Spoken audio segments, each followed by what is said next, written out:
हाँ लोगों, कैसे हैं आप सभी लोग। उम्मीद करता हूँ आप लोग स्वस्थ हैं, मस्त हैं, व्यस्त हैं, लगातार ऊर्जावान हैं और अपने पैसे का ख्याल रख रहे होंगे और अपने ख्याल का भी ख्याल रख रहे होंगे। मैराथन सीरीज, मल्टीबैगर सीरीज को इतना सफल बनाने के लिए दिल की गहराइयों से बहुत बहुत शुभकामनाएं और आभार आप सभी लोगों का। आप सभी लोग अस्थाना ट्रेडिंग स्कूल के परिवार का हिस्सा हैं, इसके लिए भी मैं आप लोगों को बहुत बहुत आभार देता हूँ और लगातार आपके प्यार के लिए मैं आप लोगों को बहुत बहुत आभार देता हूँ। जितने नए व्यूवर्स इस वीडियो के साथ जुड़े हुए हैं उन सबको मैं बता दूं कि ये जो मल्टीबैगर सीरीज चल रही है इसमें 60 वीडियोस का हम लोग पूरा सिलेक्शन करके आए हैं, जिसको हमने 3 भागों में बांट रखा है। एक ₹1 से ₹20, 20 से 50, 50 से 100, 100 से 200 और प्लस यहाँ पर मल्टीबैगर सीरीज में हमने इस बात का भी ध्यान रखा है कि कोई ऐसी कंपनी जो मिड कैप हो या लार्ज कैप हो लेकिन उसका स्टॉक प्राइस जो है ना वो बेहतर ट्रेड कर रहा हो, डिस्काउंटेड ट्रेड कर रहा हो, तो उसको भी पिक करके आप तक पहुंचाया जाए। तो आज का जो हम लोगों का पेनी स्टॉक्स है ना वो बहुत बेहतर स्टॉक्स है। टूल इंडस्ट्री से पहले भी एक बार हमने बना रखा है वीडियो, इस बार भी जो हम बना रहे हैं वो थोड़ा सा उससे और बेहतर दिशा में काम करते हुए काम कर रही है, क्योंकि उसकी एक प्रोडक्ट लिमिटेड थी और ये जो काम कर रही है थोड़ा सा उससे और बेहतर और बड़ा काम कर रही है। तो चलिए हम लोग इस टूल इंडस्ट्री के बारे में और थोड़ा सा बातचीत करने से पहले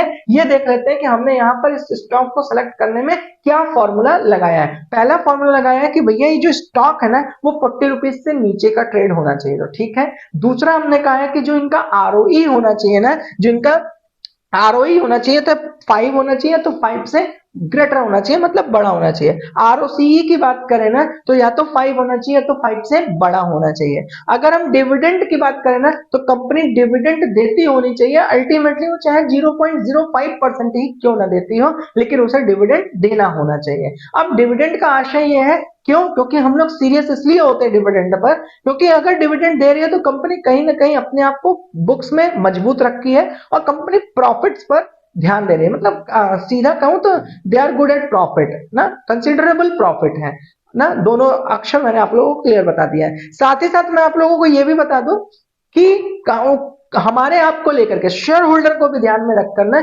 इनके थोड़े सेंटिमेंट अच्छे होते हैं, ठीक है ना। तो ओवरऑल मैंने आप लोगों को डिविडेंड से जुड़ा हुआ बात बता दिया है। अगर हम डेट टू इक्विटी की बात करें, या तो 1 होनी चाहिए या तो 1 से कम होनी चाहिए डेट टू इक्विटी। अब डेट टू इक्विटी से संबंध में मैं आप लोगों को कुछ बात और बता देता हूं before starting of searching and researching, कि किसी भी स्टॉक्स में 2-3 रेशियो कलेक्ट करना सीखिए। पहला डेट टू इक्विटी रेशियो को देखना सीखिए, फिर लायबिलिटीज एंड एसेट्स को देखना सीखिए ना।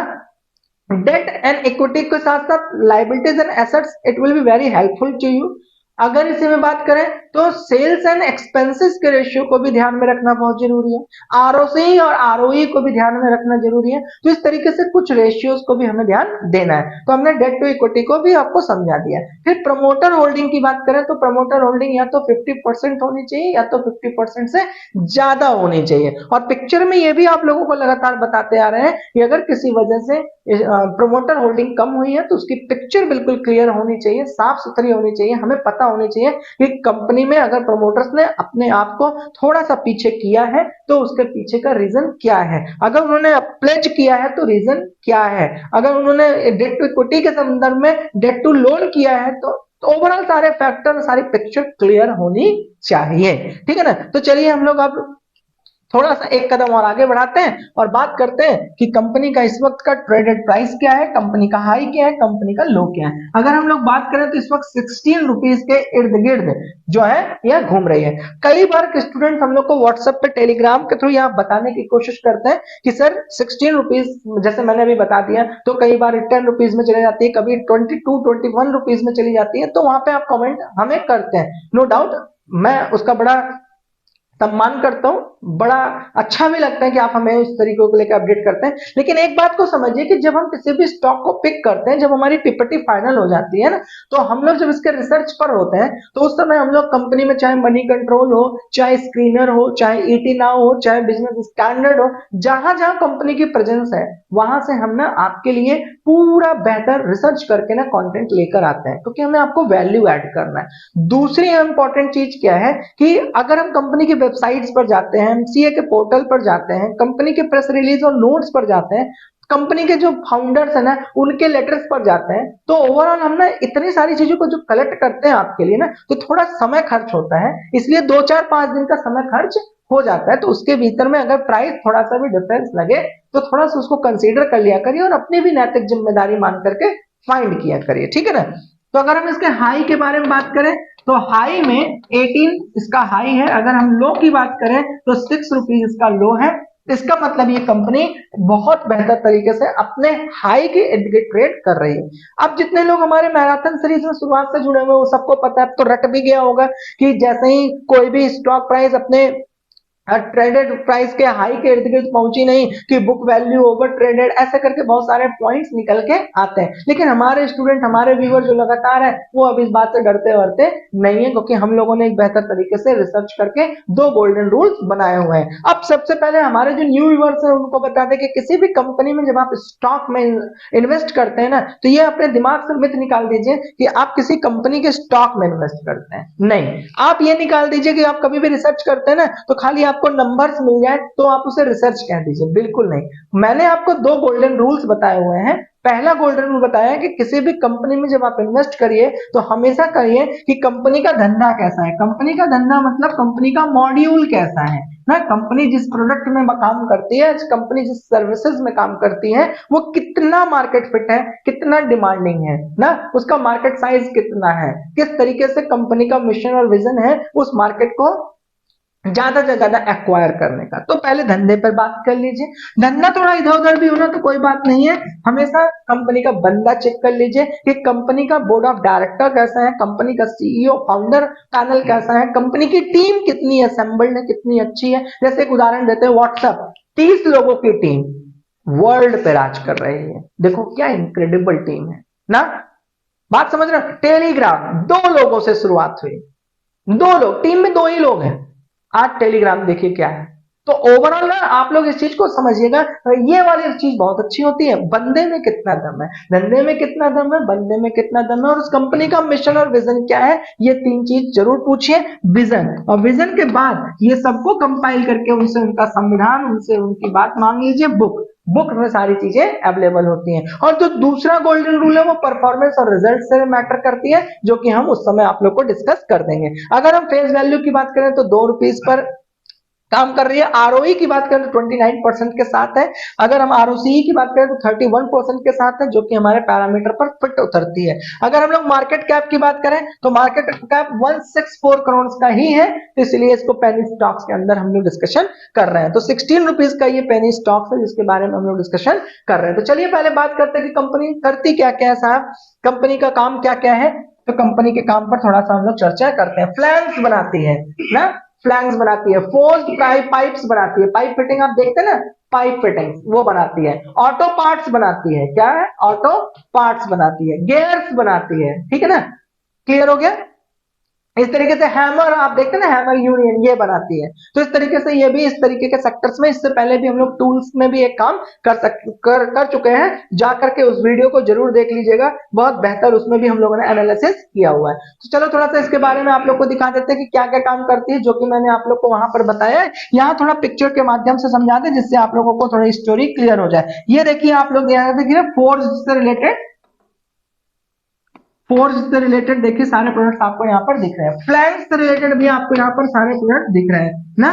तो इस तरीके से इनका काम करने का तरीका है, जो कि आप लोगों के सामने 16 रुपीज में ट्रेड कर रहा है, ठीक है ना। अब चलते हैं इनके थोड़ा सा हम लोग चार्ट एनालिसिस की बात कर लेते हैं कि भैया इनका चार्ट्स में परफॉर्मेंस कैसी रही हुई है, ठीक है ना। चार्ट्स पे एनालिसिस करते समय हम इस चीज को देखेंगे कि जब मार्च 2023 था ना, मार्च 2023 में ये यहां पर थे मतलब 16 रुपीज के इर्द गिर्द ट्रेड कर रहे थे। फिर अचानक से इनका फ्रेम चेंज हो जाता है और ये 8 रुपीज पर पहुंच जाते हैं जुलाई 2023 में 8 रुपीज पर। फिर यहां से थोड़ा सस्टेनेबल काम करते हैं 10 रुपीज के फ्रेम में, 12 रुपीज के फ्रेम में, और फिर यहां पर नवंबर के बाद दिसंबर 2023 और जनवरी 2024 के बीच में इनको एक अच्छा सा मूव मिलता है और now it is trading the price of 16 plus ना। तो यहाँ पर ये इस तरीके से ट्रेड कर रहे हैं। तो ओवरऑल इनका जो जर्नी रही है वो थोड़ी सी जिगजैग रही है। अच्छा, जर्नी जब ये जिगजैग रहे ना तो कोशिश रखा करिए समझने की कि कंपनी अभी जिंदा है और अच्छा काम कर रही है, ठीक है ना। अब चलते हैं थोड़ी परफॉर्मेंस के बारे में बातचीत कर लेते हैं कि ये जो कंपनी है वो काम क्या करती है। तो समझ लिए परफॉर्मेंस वाइज क्या है। तो परफॉर्मेंस में आप जितने न्यू व्यूअर्स हैं उन सबके लिए फॉर्मूला लिखते हैं, एक रूल्स गोल्डन लिखते हैं, जिसको लेकर के आप लोग जरूर उसको पॉइंट आउट ना क्लियर करके अपने सामने लिख लिया करिए। सबसे पहले कंपनी के अर्निंग्स पूछिए, ठीक, फिर कंपनी के एक्सपेंस पूछिए, इज इट फाइन, फिर कंपनी के सेविंग्स पूछिए, फिर कंपनी का इन्वेस्टमेंट पूछिए कि और जगह पर अपने पैसे को काम पे लगाए हो या नहीं लगाए हो, फिर कंपनी के विजन को पूछिए। फिर ये जब सारी चीजें कंप्लीटली क्लियर हो जाए ना, तब फिर इनसे इनकी बुक मांग लीजिए और बुक को जाकर के एकदम माइक्रोस्कोपिक एटीट्यूड से बुक्स को खंगालिए, क्योंकि सारी पिक्चर ना वो स्टोरी इसी के अंदर होती है, ठीक है ना। अब इसको थोड़ा सा फाइंड करते हैं, इस फॉर्मूले को यहाँ पे लगाने की कोशिश करते हैं। इसी में ही आपको सेल्स एंड एक्सपेंस का रेशियो भी मिल जाएगा। देखिए यहाँ पे अगर हम मार्च 2021 की बात करें तो सेल्स रही है 11 प्लस करोड़ और इनका जो एक्सपेंस रहा है 10 करोड़, यहाँ पर किसी प्रकार से डिमेरिट नहीं है।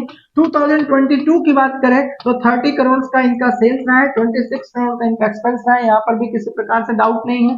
23 करोड़ का सेल्स रहा है, 19 करोड़ का एक्सपेंस रहा है, यहाँ पर भी किसी प्रकार से रेड फ्लैग नहीं है। 32 करोड़ का सेल्स रहा है, 28 करोड़ का एक्सपेंस रहा है, तो इसलिए अगर हम लोग देखें तो इसने अपने नट बोल्ट को बिल्कुल फिट रखा है और ठीक ठाक काम किए, क्योंकि कहीं पे भी सेल्स एंड एक्सपेंस रेशियो में हमें रेड फ्लैग देखने को नहीं मिला। ऐसा नहीं मिला कि इन्होंने कम से अपने सेल्स के ज्यादा अपने एक्सपेंस को किया हो। फिर अगर हम इसमें ओपीएम की बात कर लें, ऑपरेटिंग प्रॉफिट की बात कर लें, इनके डिप्रेशिएशन की बात कर लें, इंटरेस्ट की बात कर लें, इनके टैक्सेस को बात कर लें, तो ये सारी चीजों को हटा कर हम सीधा सीधा अगर नेट की बात कर लें तो नेट में हम देखें तो 2021 में इनका 0.14 करोड़ का प्रॉफिट था। फिर 2022 की बात कर लें तो 1.97, मतलब अल्टीमेटली कहे तो that is very near to 2 crore rupees in profit.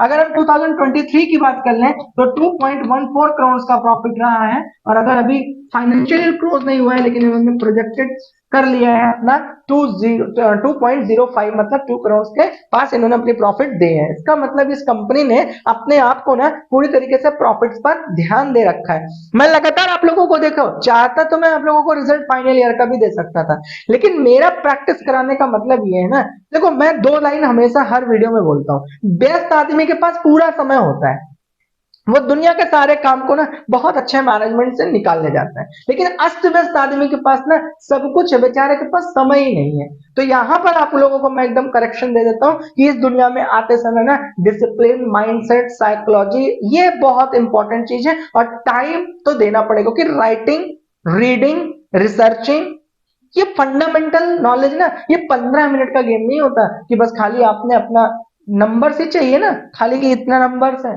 खाली आपको नाम ही चाहिए ना, गूगल पे जाइए। वो कहते हैं ना कि अगर थोड़ा सा आपको किताब के बारे में खाली रफली रफली पढ़ना है तो सीधा लाइब्रेरी में जाकर के बैठ जाइए, आप ज्ञानी हो जाएंगे।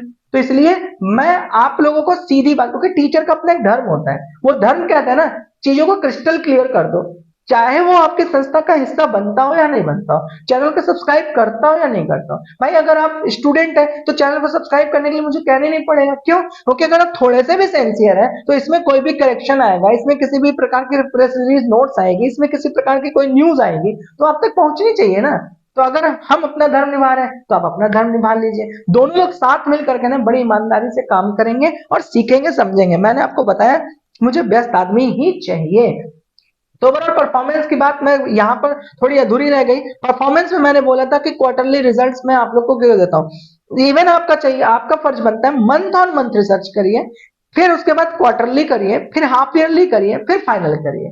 देखो इसका रीजन मैं आपको थोड़ा सा सरल करके समझाता हूँ। एक स्टूडेंट है 12 महीने बेचारा पढ़ाई कर रहा है, अंतिम में फाइनल ईयर का एग्जाम देता है और उसमें फेल हो जाता है, तो भैया पास और फेल ना वो तो शॉर्ट टर्म्स बात है ना, 3 घंटे के में डिस्कशन का कंक्लूजन निकल गया। बात क्या हो रही है पीछे 12 मंथ, उस 12 मंथ में उसने कौन सी किताब पढ़ी, पूरे वॉल्यूम को कंप्लीट किया नहीं किया, उसका टाइम फ्रेम क्या था, उसका वर्क हार्ड वर्किंग था कि नहीं था ना, डिसिप्लिन था कि नहीं था।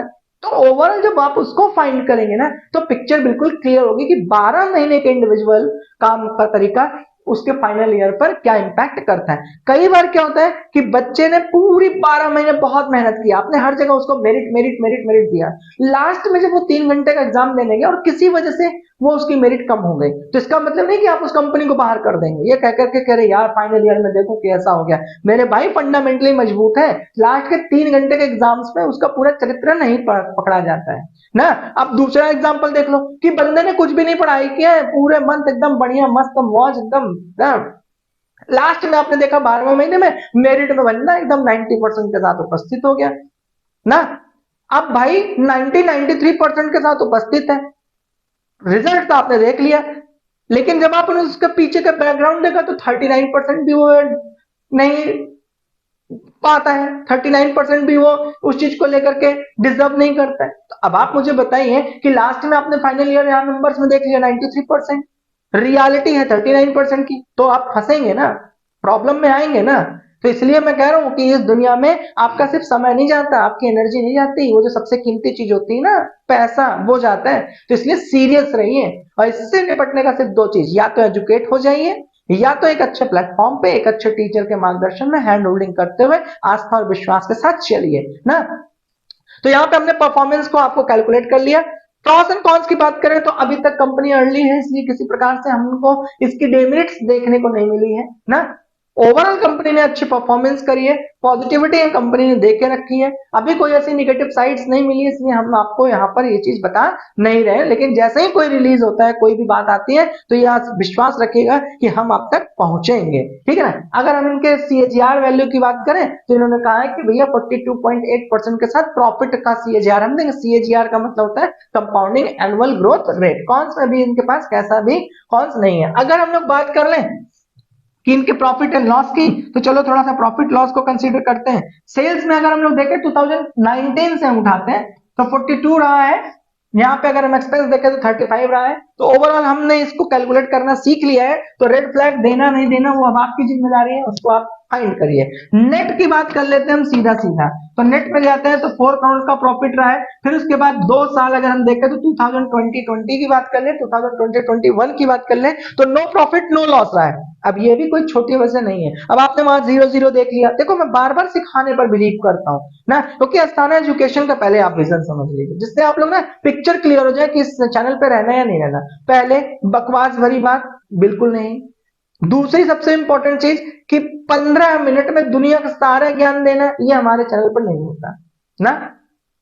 तीसरी सबसे इंपॉर्टेंट चीज, सपने दिखाना और आपको करोड़पति बनाना 500 रुपए से, ये हमारे चैनल पर नहीं होता। We are very sorry for it.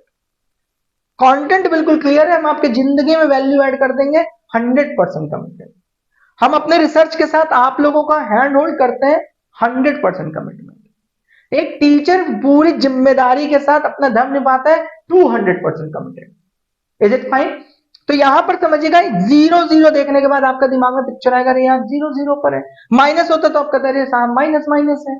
भैया 2020 और 2021 में आपने देखा था एक बहुत बड़ा ग्लोबली इंपैक्ट आया था, कोविड भाई साहब का। तो उसमें कुछ कंपनियां तो उधड़ गई, लेकिन उसके बावजूद भी आप देखिए कि इसने अगर अपने आप को 0 पे रखा है, मतलब नो प्रॉफिट नो लॉस पे रखा है, तो भी आप इसको प्रॉफिट ही मानिए ना। Is it fine. मेरी बात समझ रहे हैं ना, इसको कहते हैं रिसर्च। फिर अगर आप बात करिए मार्च 2022 की, तो फिर ये 6 करोड़ पे आ जाते हैं। फिर 2023 की बात करिए तो 9 करोड़ पे आ जाते हैं। इस बार का जो इन्होंने टीटीएम दिया है, टीटीएम का मतलब है टोटल 12 मंथ्स, तो वहां पे इन्होंने 7 करोड़ का प्रॉफिट दिया है, और अभी इनके पास बचा हुआ है इस फाइनल ईयर का 2020-24 का ना। तो यहाँ पर इस चीज को लेकर के आप लोगों को बिल्कुल पिक्चर क्लियर हो गई होगी। आई होप आप इस चीज को समझ गए होंगे। अब थोड़ा इससे इनके ग्रोथ की बात कर लेते हैं। तो ओवरऑल जब इनके क्वार्टर्स को देख लिए, जब इनके हाफ ईयरली को देख लिए, जब इनके ईयर को देख लिए, तो यहाँ पर भी आपको एक पॉजिटिव साइन दिखेगा, क्योंकि ये जो है ना वो पीछे से ही तो बनता है। तो चलिए कंपाउंडिंग सेल्स ग्रोथ पे बात करते हैं। तो लास्ट 3 इयर्स में 49% करा है, लेकिन इस बार टीटीएम में 2% करा है। अगर लास्ट के 3 इयर्स का कंपाउंडिंग प्रॉफिट ग्रोथ देखें तो 220% करा है, 220 प्लस परसेंटेज करा है, और इस बार माइनस रेड फ्लैग के साथ है, बहुत ज्यादा नहीं।